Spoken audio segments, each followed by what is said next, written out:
Well, the Utah Honor Flight continued today in Washington, D.C. This was the first group of veterans able to take part in that program since it was delayed because of COVID nearly 2 years ago. Yeah, news specialist Alex Cabrero is actually with that group, spoke to a Vietnam veteran who says he feels like he's finally getting the thank you he didn't get when he came home nearly 50 years ago.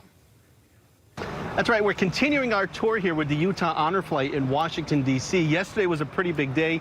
We visited a lot of the memorials, the Vietnam Wall, the World War II Memorial, the Korean Memorial. Today we were pretty busy, too. The morning started out, we went to Arlington National Cemetery. The Utah veterans saw the changing of the guard. Then we went to the Iwo Jima Memorial. We went to the Air Force Memorial. We went to the National Archives.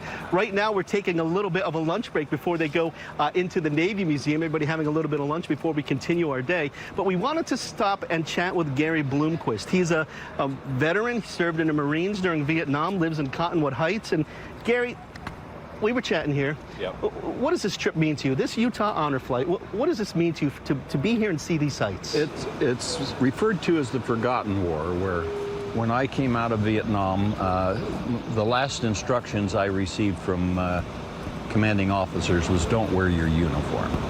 And it was an unfortunate time as far as the nation goes, and so I just came back into civilian life, created a career.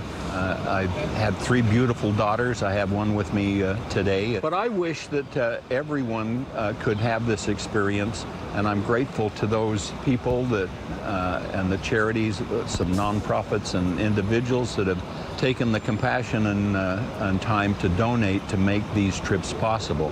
This is the only trip that Honor Flights will have this year, and they normally do 6 of these a year. And when I see how well organized and how wonderful this experience has been for me, it's an eye-opener and a very heartfelt thank you that I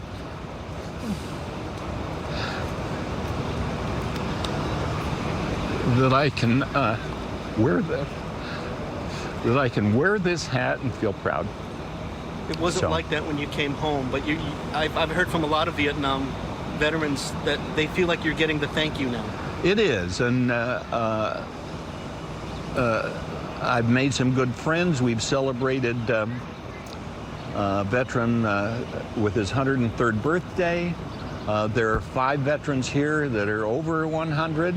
I feel like a youngster in that regard, but this has been a very special trip, and my heartfelt thanks to those that made it possible. Right. Gary, thank you very much for your time, and thank you for your service. Sir. Thank you.